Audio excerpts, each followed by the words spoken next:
Hey everyone, welcome back to the channel. Oh, wait, down here. Oh, yeah, there you are. Hey everyone, welcome back to the channel. My name's Tim, and this is Tim the Trailman. Today we're going to learn why I believe you need a diff breather on your 4Runner, and then also how to install it. So first, let's go over why I think that you need a diff breather and what it is. And so right here, this little thing, this little diff breather right here, it goes up when the air expands in the differential, and it goes down when it cools down. And so here is the differential, and what happens is the fluid gets hot and it expands, and then when it cools down it needs to shrink, and so this allows air in and out of the differential from the top side.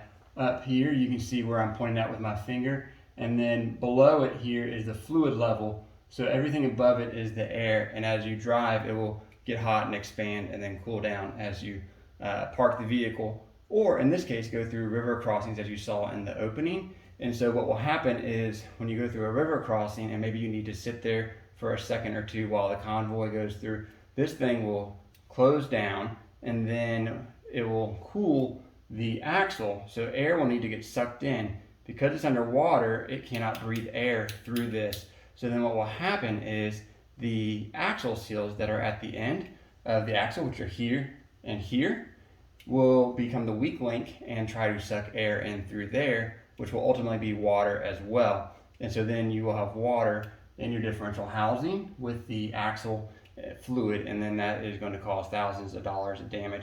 So what we want to do is relocate this diff breather by using some aftermarket components. And there's some companies that are online that will sell you a whole kit. I went ahead and made mine with a couple components that I'm going to show you in a second. And just to give a shout out to Wanderlost Overland, I watched their video multiple times to learn how to do this. So without further ado, let's see how I did it. So first what you do is you'll take the diff breather out of the axle housing here, and you'll see where it's located that I'm pointing at with my finger, and then unscrew that lefty-loosey, righty-tighty. And then you're going to purchase this Toyota part. I'm putting it on the screen now with the part number, and that goes to a Toyota Camry fuel line or something like that. And the reason why you want that is the thread pitch of the diff breather from Toyota is the same thread pitch as that one for the Toyota Camry, and it has a barb on it. What you'll do is put the barb fitting into the axle housing, thread that down. You can put anti-seize on there if you'd like, especially if you're in a northern environment, and then you're going to attach the fuel hose with a clamp to it and then tighten that clamp down. Now I went with fuel hose. You're going to need roughly 20 feet.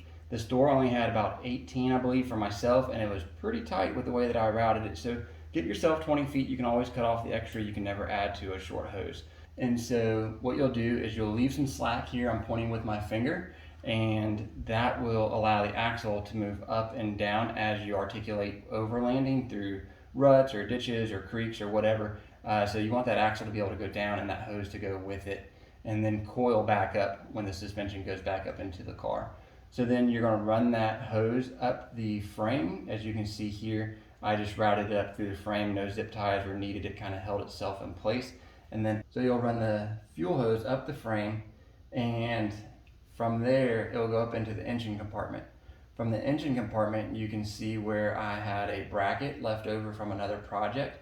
I drilled a hole in it so the fuel hose will be able to go through that. And then when the fuel hose goes into it, it will connect to this air filter that I bought from the parts house, and it will go onto it, or into the fitting actually, and then clamp down with the hose.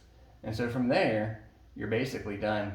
You've installed the barb fitting into the differential, you've attached the fuel hose, clamped it down, left a coil long enough for the axle to move up and down as you drive, ran it up the frame into the engine compartment, and then attached the air filter from there. And so I ultimately removed the spare tire. You can see the opening here is vacant to access it, and that would be a pro tip for you. So leave in the comments below if you believe that your vehicle needs a diff breather. It's pretty controversial if you read it online. Not all vehicles will reroute it. I believe most solid axle vehicles do have one from the factory, but from my research and my belief, I do believe you need one. So tell me in the comments below whether you already have one installed or looking to get one installed, or you don't think that you need one installed if you're going to be going overlanding or river crossing.